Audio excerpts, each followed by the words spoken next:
Good afternoon, everybody.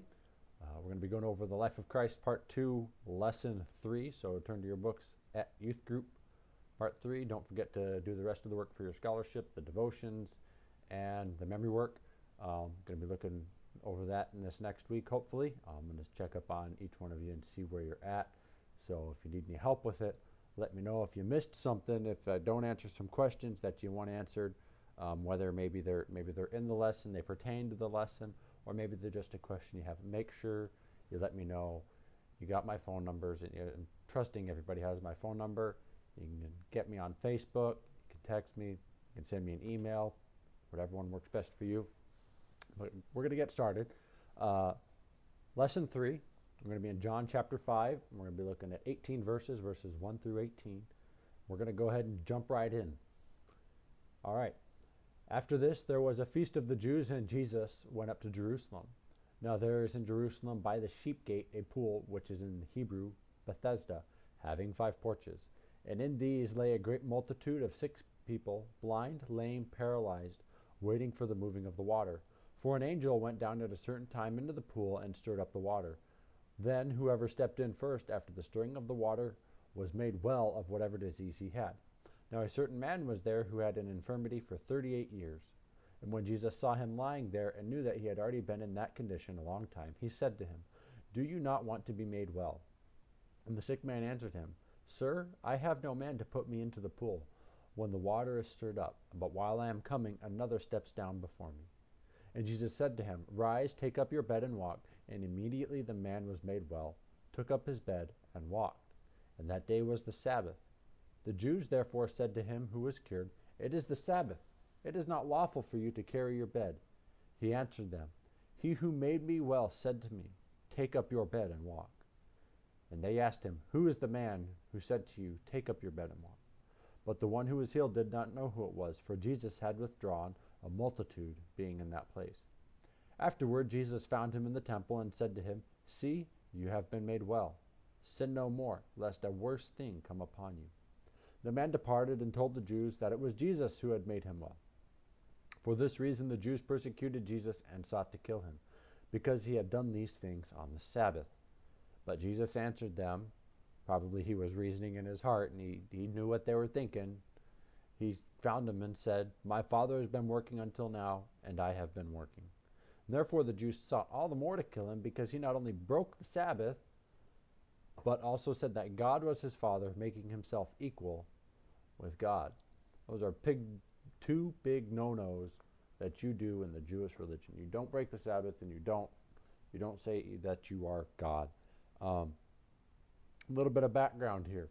Right, as you come into Jerusalem, there are 5 gates, and by one of the gates, each one is a different name. The sheep gate is kind of like a marketplace or a public park. There are a lot of people there.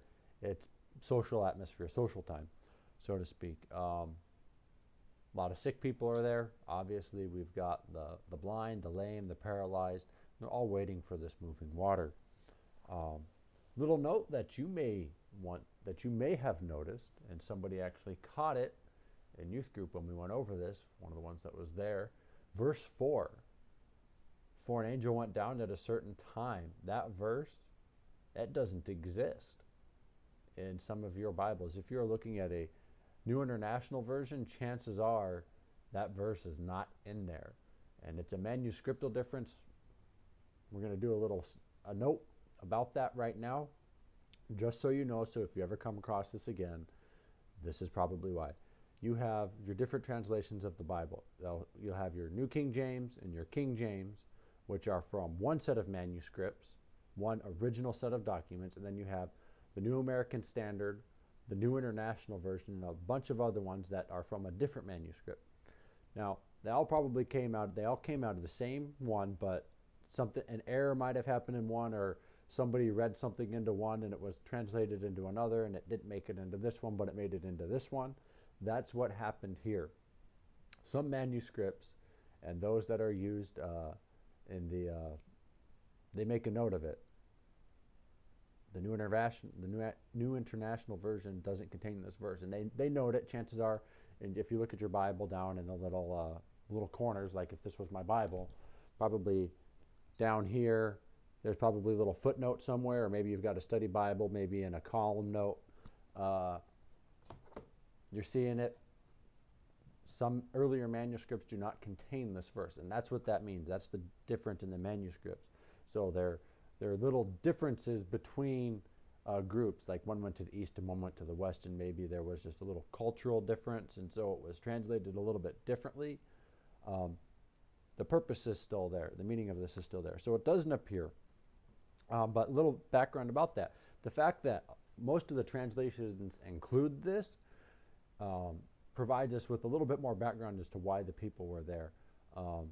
Chances are this pool had become a place of superstition, something that the Jews weren't supposed to be involved with outside of what God had told them. So some pagan superstition comes in, and now they're waiting for the stirring of this water, and they believe it's an angel.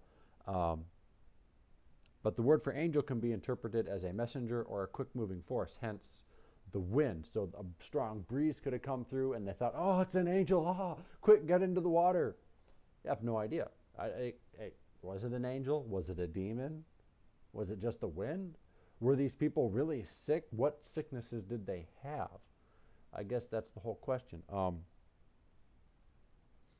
Was there any healing power in this pool, or was it just a place like a spa? Was it just a place to go and to kind of refresh yourself? And maybe somebody was actually physically cured there once, and all of a sudden superstition came out. I don't know. But this kind of sets the background for it as to why there are so many sick people around this spa. It's easy for people to get sucked into that. Christians and non-Christians alike. If you watch an evangelist on TV, or one of these Christians that you'll find on TV, some of them do healing crusades. What do? They call up people that have weird diseases, most of them you can't see, diabetes, cancer, pneumonia, just weird things that you can't actually tell if they're actually healed or not.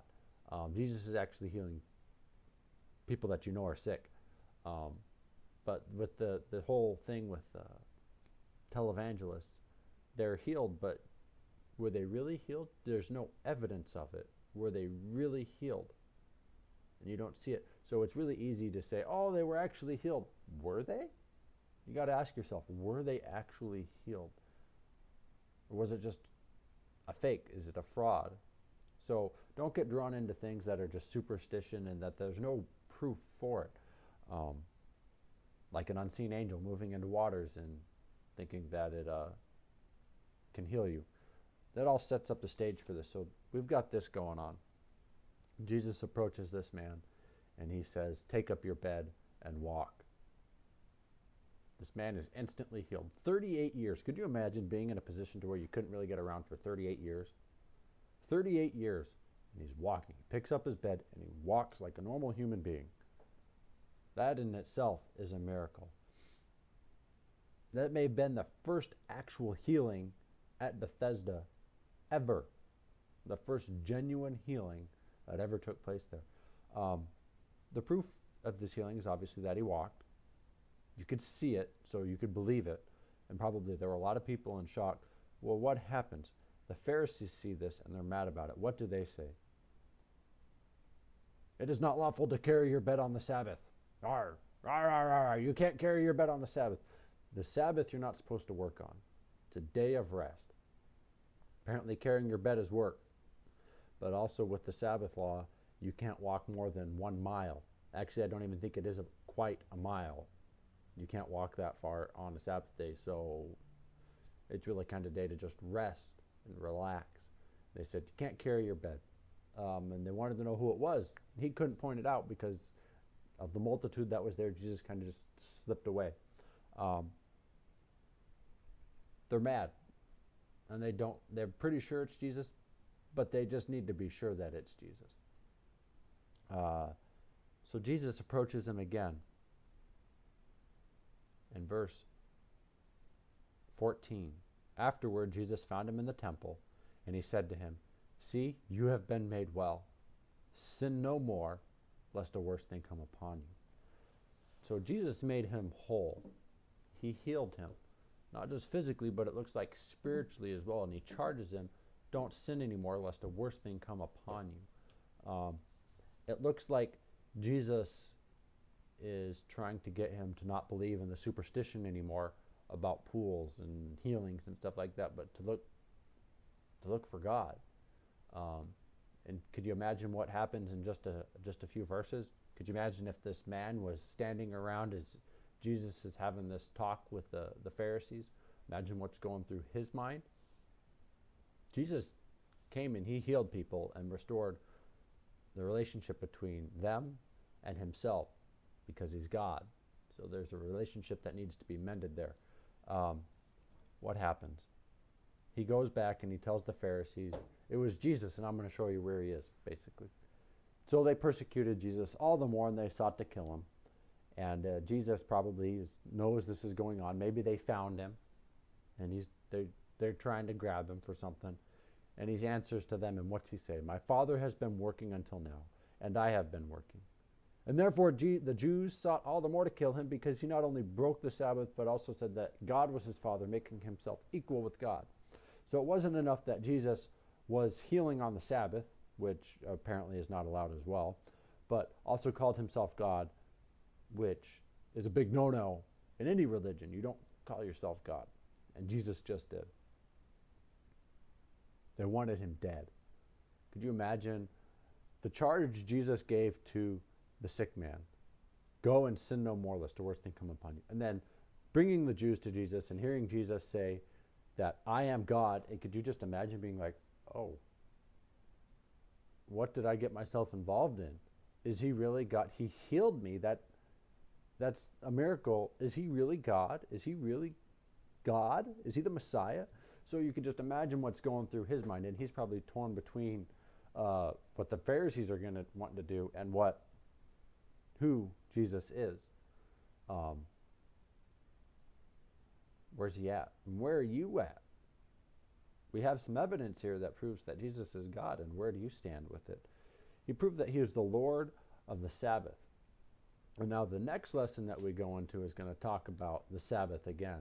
And Jesus is going to set things right with the Pharisees because they're going to try and corner him on something else. Because if you notice, for this reason, they persecuted Jesus and they sought to kill him. And from now on, at this point on, they're going to try and kill Jesus. They're going to try and catch him in something. But it takes a while. They grab him and they crucify him. And that is when they believe they have accomplished their goal. And so that's what they do. They're trying to kill him. They're trying to find something to get him with in order to kill him. So think about that. If you have any questions, again, let me know. Post them. Send me a message. Email me. Give me a phone call. Send me a text message. Whatever is convenient for you. But don't be afraid to ask questions. Questions are very good. And I know it's kind of awkward doing it over a video, but if you have a question, write it down. Bring it and stick it in the question can or just write it down and remember to bring it and ask it during class. So if you have any questions, make sure you let me know.